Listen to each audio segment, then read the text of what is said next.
There's a house in a terraced street in Ponders End, North London, where the events of the past 2 months have baffled all who've heard about them and scared the life out of those who've been directly involved. This is the home of Mrs. Peggy Hodgson and her family. At the moment, the children are being looked after by relatives because Mrs. Hodgson is ill in bed.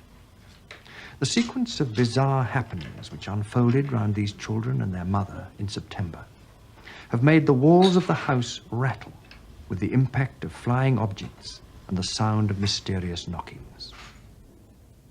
Soon a second family was drawn into the action, the next-door neighbours, Peggy and Vic Nottingham. We'd been sitting listening to the knocking, and the woman next door, she called me in.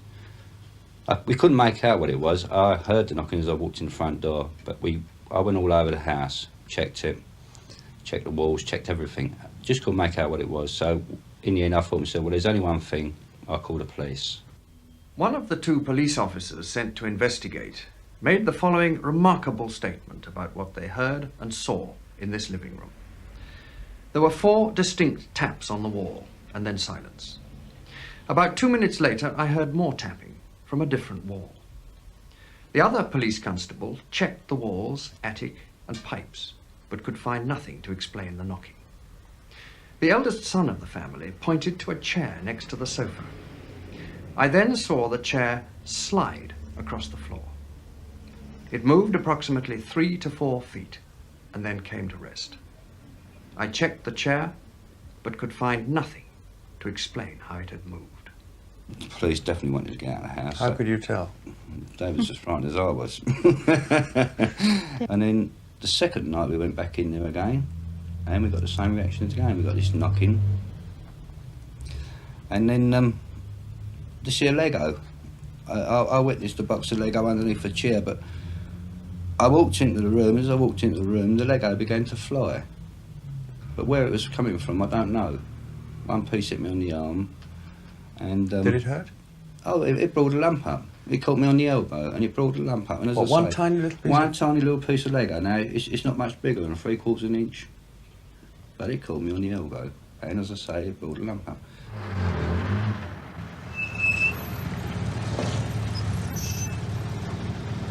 In the absence of a law against chairs that move on their own, the police were powerless to act. So the neighbours called in the man from the Society for Psychical Research.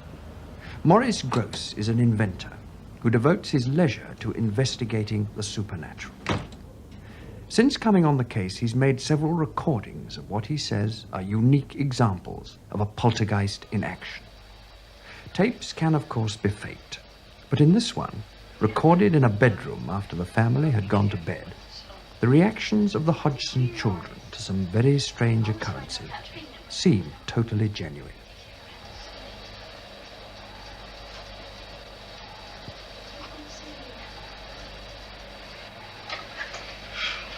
All the lights gone out. Oh.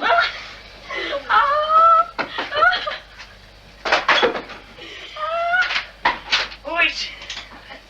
It's round the lamp. On the head. Right way across the room and pulled it out of the socket. Quick, turn the lamp off. The light plug was pulled from the socket 3 times after that. Then, after a period of watching and waiting, something even stranger happened. Who's that shaking the door? Oh. What's on there? Mum's laughing. Oh, what's that? The slipper was thrown across the room and hit Oh, the door not my one. as I was holding the door. My one. The white slipper hit the door as I was holding the door. He hit me on the leg. Where's the other one? The other one's over here. What sort of a case is this in your experience? Well, I think this is probably the best case this century. In fact, as far as documentation is concerned, it may be the best case of all time. What special aspects make it so? Well, the entity itself has been very, very violent at times, and of course the witnesses and documentation have been excellent. The violent things I've seen happen are the the furniture moving, the furniture being thrown upside down. In fact, one night I was standing here, there were about 11 or 12 people in the room, and I was standing talking to one of the members of the family, and in front of the settee, and the settee went straight up in the air and turned upside down, right in front of me, no more than a foot away from me. What particular tape stands out in your mind? Well, I think one particular tape that stands out in my mind is the incident where I was communicating with it quite a long while, very seriously, and then something happened which was very funny indeed. Knock. 1 for no and 2 for yes.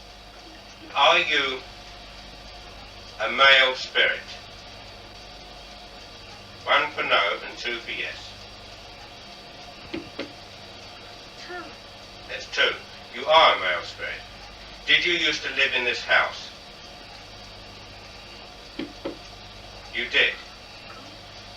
Was it more than 50 years ago? Yes. Did you die in this house? Did you pass on? You did pass on in this house. Now, why are you here? Are you unhappy? You're not unhappy. But why are you here? Is it because you want to give us a special message? No. You don't want to give us a special message. Are you having a game with me? Oh, right. Oh, gross. Oh. As I asked the question, are you having a game with me? It's through the cardboard box and the pillow right at my face. Well, thank you very much. That was a very good answer. And we was all just standing in the kitchen, all of us together. And then all of a sudden a pool of water come from nowhere in the middle of the floor in the kitchen. And then we heard the toilet chain pull. And there was no one at all out in the toilet. We was all in the kitchen. And the door opened in the toilet. Then the chain went. And as we walked out there, the toilet brush came from the thing what it was in, the container. And the brush just come up and settled on top of the toilet. Just like that, as if someone had just got in there, pulled the chain and then took the brush up and to wash the toilet. And the doors, well, and then the bathroom door opens and the kitchen table has just tipped up. And there's Janet, one of the girls, she's been just sitting on the chair and she's been thrown completely across the room. There's a child's chair, I bet it weighs about 10 pounds, padded one with metal legs. And the child is sleeping in a single bed one side of the room, and I was sitting on a single bed the other side of the room, with his chair in the middle. The child went to sleep, and all of a sudden she got a little bit restless. Well, just after that, his chair was lifted off the ground, and it was thrown about 9 foot through the air, a good 9 foot, for no reason whatsoever. No one was on the end of it. Didn't touch no one, just went a straight line down the room. And what did you do? I ran out the room again. You know, I mean, when you see these things, there's nothing on the end of them. You begin to shake. The third family to be caught up in the story was John and Sylvia Burkham, who live a few doors away. John is Mrs. Hodgson's brother, and he and Sylvia have spent hours at the Hodgson's house, trying to help them through all the unexplained goings-on. But they've had plenty of shocks of their own. Now, what happened in this bedroom? Well, I heard a noise downstairs. I come up, and there was the eldest girl on the floor. But the other one's missing. So I look under this bed, I look under this one, and as I stand up, I see it. There she is, across this radio, one leg in the air, and her head hanging down. Just to prove that I wasn't mad, I yelled for my wife to come up to see what I have just seen. But she was asleep. As a roof repairer, Vic Nottingham is used to tall stories. But he never thought he'd play a leading role in one like this. I've got one chap at work, for instance, and he says to me, "How's your ghost, Kidman?" Now, I mean, it's no good talking to a chap like that. because he's got no reaction on it whatsoever. He thinks that I'm going around the bloody bend, like, you know what I mean? But Do you think you are? well, I was straight. I mean, I'm 44 and I've never witnessed anything like it before in my life. But the only thing that worries me, see, being a roofer by trade, is beginning to get on top of you. Your nerves begin to shatter a little bit. In every story of things that go bump in the night, there are two possibilities. One, that it's a hoax. Two, that there's something going on beyond the grasp of the human mind. If this is a hoax, it means that some of the 17 people who've seen things have been playing an elaborate and twisted joke on the others. If it isn't a hoax, it means that either those 17 people have all been having hallucinations, including the police, or this is the best documented ghost story of all time. Can you tell me why you are upsetting this family? Is it because you enjoy doing it? You do enjoy doing it. Well, I suggest that now you've got... Now, what does that mean? Why have you done 3 knocks? Now, I ask you the question again. 2 knocks for yes, and 1 knock for no. Now,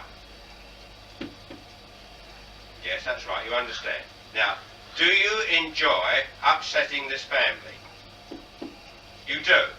Well, now, will you please go away? Because I think you've had enough of your jokes. You won't go away. But I would like you to go away, and go away because I think you've been upsetting this family long enough, and it's time you went away. You understand me? Please go away. Yes, you must go away. It's absolutely essential that you go away. No, you mustn't be obstinate. You must go away. Well, you must. I'm sorry, but you must stop annoying this family. You've had enough. You've had a good time. Now, please go away. All right? Please go away. I can't say any more to you now. Goodbye. Goodbye.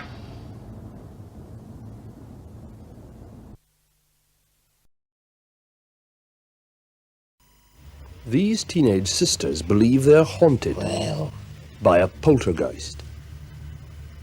I was going to ask the same question as I asked earlier.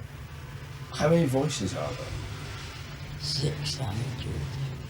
600 the voices. I know the joke. How many really are there, Margaret? I think so far we've had 10 3. sensible voices, but the rest of the names are absolute rubbish.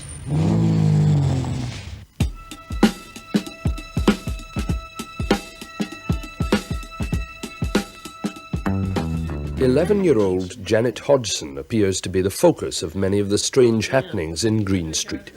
But they also affect her 14-year-old sister, Margaret, and their younger brother, Billy. One of the first manifestations was when Lego bricks began to fly at high speed around the living room. How does it feel to be haunted by a poltergeist? It's not haunted. Why isn't it haunted? I don't know. Does it frighten you, the things that happen here? Oh, well, it did first, but now I've got more used to it. And you learn to accept the things that happen. It slung covered it, Mum. My idiot Mum. Slung a bookshelf at my ear. Have you tried telling it to go away? Yes, Yeah, many no times. answer, nothing. And what does it reply?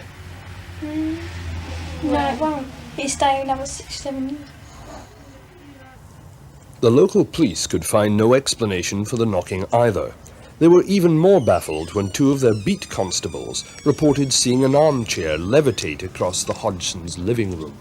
It came off the floor, or maybe a ½ inch, I should say, and I saw it slide off to the right, about 3.5 to 4 feet before it came to rest. I checked to see whether or not it could possibly have slid along the floor. I placed a marble on the floor to see whether or not the marble would go in the same direction as the chair did, and it didn't roll at all. I checked for wires under the cushion of the chair, and I could find no explanation at all.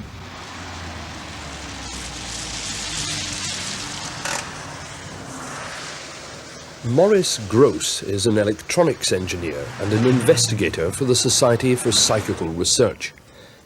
Over here was Janet, and over here, in this bed here, was Margaret. It was in the same bedroom a month later, with all the family present, that Maurice Gross first challenged the poltergeist to talk. And this was actually the result.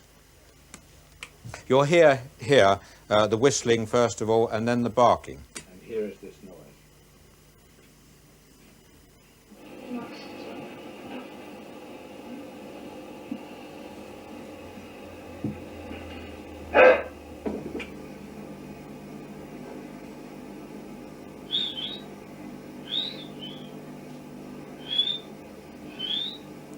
The barking here is quite extraordinary, actually.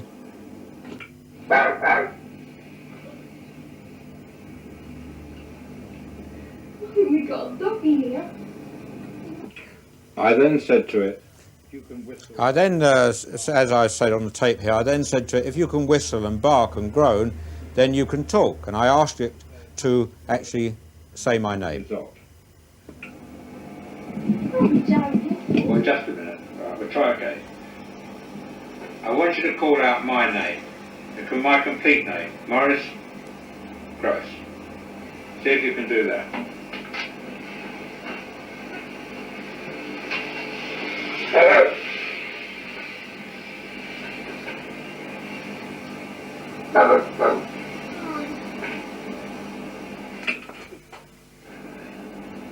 Very good. Let me hear you say my name again. Come on, let me hear you say my name. Come on, my name's Maurice. Let me hear you say it. Maurice. Now that was the first time we heard the voice, and since then we've been hearing it again and again, and it's been getting louder and louder. What about the voices? When did the voices start? December the 12th.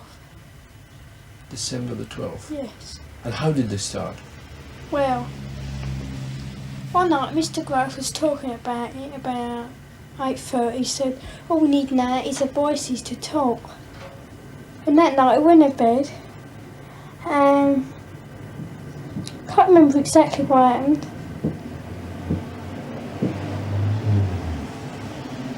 And what's that knocking?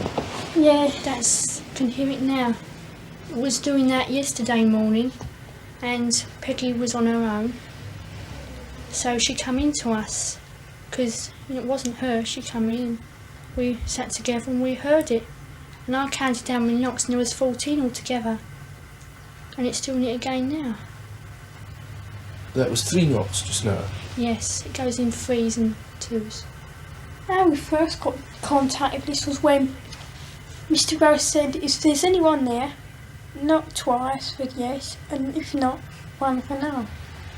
I wonder if we did that now, whether it would answer. Is anybody there?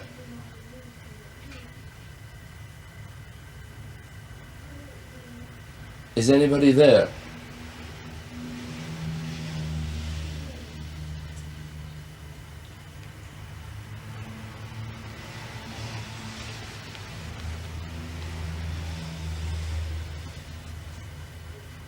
Nothing.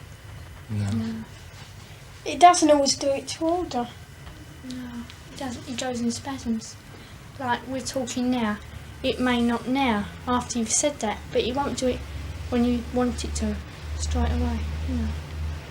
What about the voices? They sometimes say things and make answers. Is that the voice now? Yeah. Is anybody there? How many voices are there? Dirty Dick, Andrew Garner, and Stuart Thurton. Dirty Dick, Andrew Gardner, and Stuart Thurton. Oh, has he ever spelt that for you? No. Mr. Ghost asked him, but something distracted Mr. Ghost last night when he asked. That was some time ago. And So what do you got- think these are? Are they people or are they just voices? Could be spirits, oh, I don't know. I believe it's a Ghosts form or of a something. spirit speaking for us somehow. No. We don't get this at school, these voices are. Because I believe when we're all separate, it's not so strong. Just when you come near each other? Yeah, like here, or our aunts, we were up there together, or in Peggy's next door. And Janet's, your voice is stronger, isn't it? It seems to be the strongest. Yeah. When you hear the voice and it comes out, where does it come from? Here, your throat. No. Where do you feel it comes Back from? of the neck. Back of the neck. And so it must be as if it's somebody else speaking then, when you hear Yeah, it. behind us. And do you get the feeling when you hear the voice that there is a person there? Yes. Yeah. And do they tell you much about themselves? Not really, no. They just tend to growl and... Play around and sort of joke and be silly. No. I wonder, do you think there's anyone there just now? Yeah. I do. Who's that? What? Who's that, Janet? Pardon? Stuart Certain. Stuart Certain, and he's one of the voices. Yeah. Why do you think he comes and speaks through you? To annoy us. Does he ever say anything nice? Well. Don't know really. Shall we Says- try and speak to him? No. We'll see if he'll speak to us. Yeah. Is anybody there? No. Who's there? Doctor Doctor Who?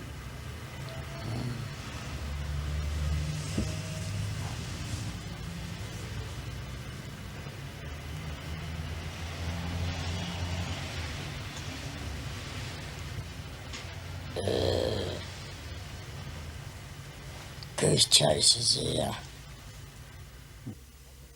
Mr. Gross, a lot of people, hearing these voices produced by the children, will simply say that they are very good ventriloquists and that this is all a hoax. How would you react to that? Certainly not. They're certainly not very good ventriloquists. We have had tests on them to see whether they can ventriloquize. They can't. To keep up this particular type of voice for any length of time without damage to the vocal cords is absolutely impossible. I mean, there must be some hoarseness attached to it. But don't forget, these children don't do this for a couple of minutes or so. They do it for lengths of periods up to 3 hours, and without any hoarseness or sore throats whatsoever. Well, perhaps you've got something to say to them. Yeah. I'd like to know how you make this noise without bashing Janet's vocal cords to pieces. If I do it for half a minute, I get a sore throat. Joe? Guy Lyon Playfair is an author of books on the paranormal, with experience of poltergeist cases in Europe and Brazil. How do you do it, mate? God, Vicky, hours. Don't you ever get a sore throat, Janet? No. Sure. Yeah. You never get pain in the back of the neck or something? No. Oh, what do you mean? I'm sorry, I'm not with you. What? I feel, Oh, you with me now? With you? Sensation in the back of the neck, yeah. Well, tell us about that. I don't know how to No, tell me explain about that. Do you get it now? It's buzzing in the back of the neck. Yeah. Do you feel it vibrating as if it was sort of No, like someone someone got what? their hand on the back of my neck like that. Poltergeists seem to thrive on an atmosphere of tension that is partly sexual. The fact that most of the focuses are adolescents seems to contribute to the mischievous nature of the effects, leading some to suggest that the kids are faking or enjoying a laugh at the expense of the investigators.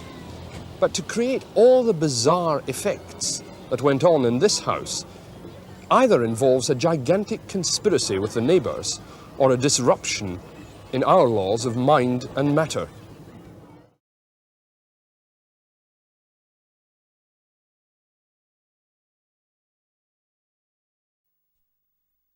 I'm invisible. I'm invisible. You're invisible? Why are you invisible? Because I'm a G-H-O-S-T. Because I'm a G-H-O-S-T. Yes, he had quite a sense of humour.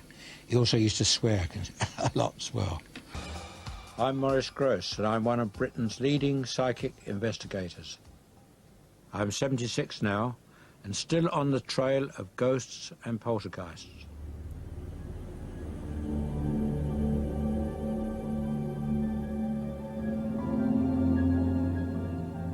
In 1977, I led a team which investigated what is now regarded as the world's most famous poltergeist case, the Enfield poltergeist. It became world headlines at the time, mainly because of the strange, gruff voice that came from a girl called Janet.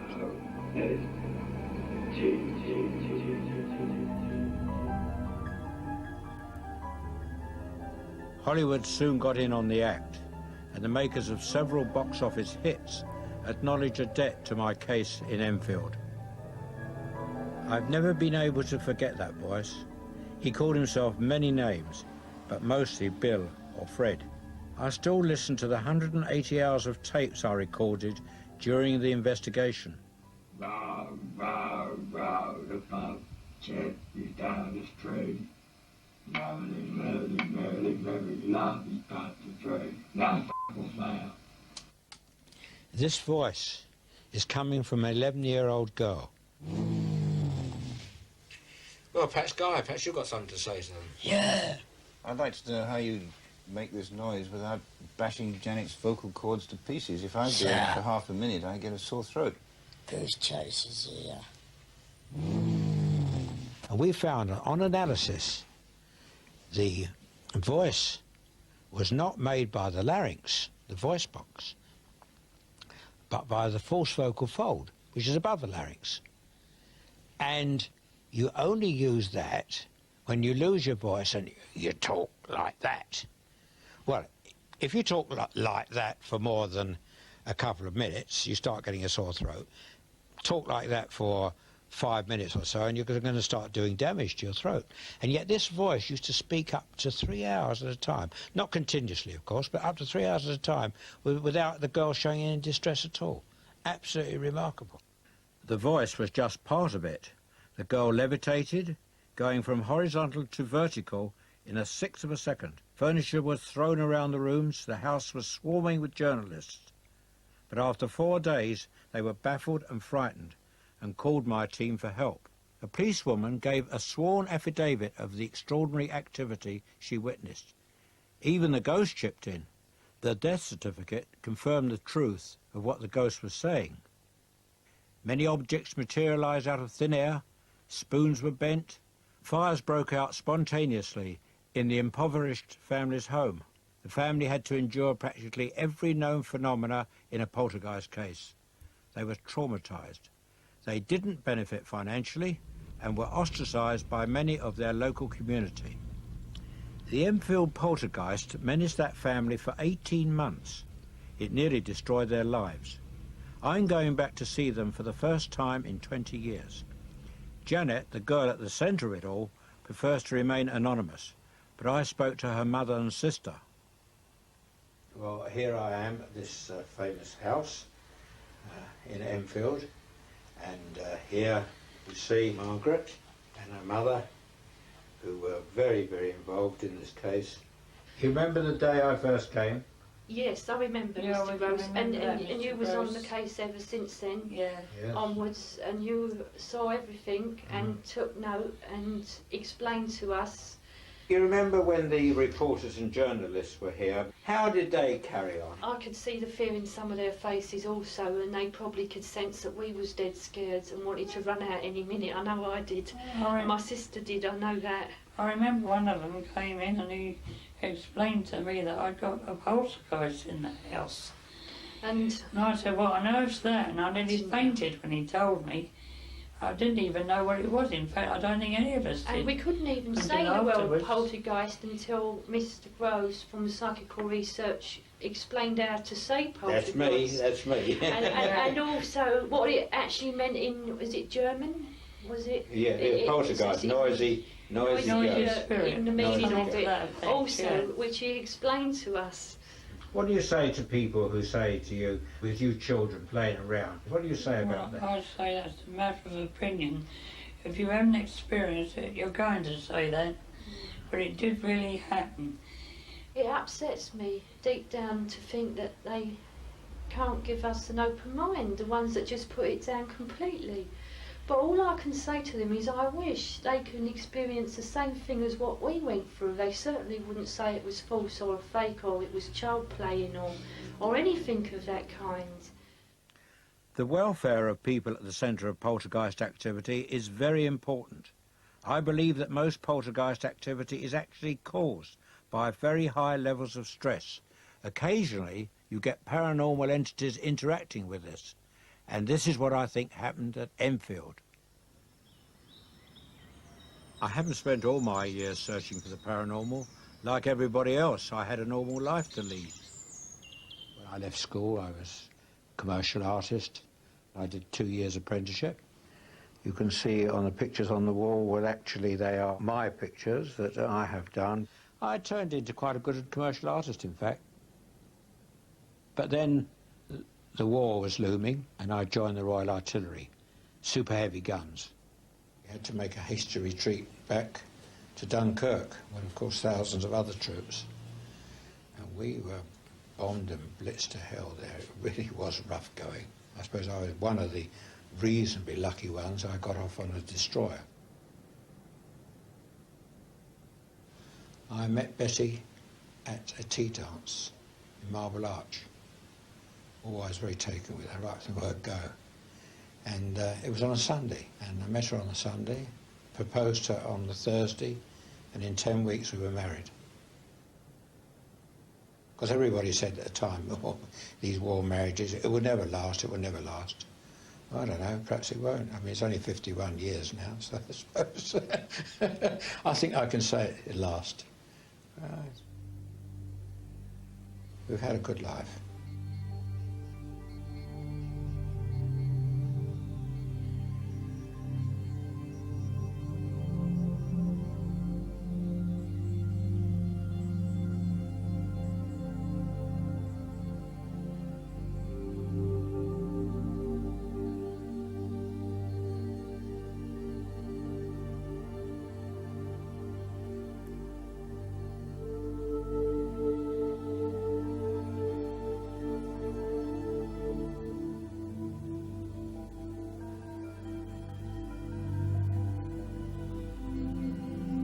A good life, that is, until the death of our youngest daughter, Janet, in a road accident. Betty and I believe that Janet tried to contact us after her physical death. You might believe that was just our way of dealing with bereavement, but it was a turning point in my life. I decided to carry out serious research into the paranormal and join the Society for Psychical Research. This is now my psychic HQ. The Society is the world's leading centre for the scientific study of the paranormal. I'm the chairman of the Spontaneous Phenomena Committee.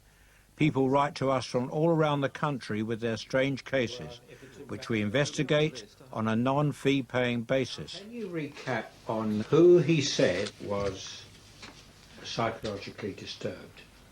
He said What something that... name of who was it? Because there's so many That's names. the covering came up. letter, isn't it? Yeah, on the covering letter. For so many people mentioned Yes, I was there. wondering that. Expert in the 60s and a retired university lecturer. Well, I think we can dispense with that case then, yeah.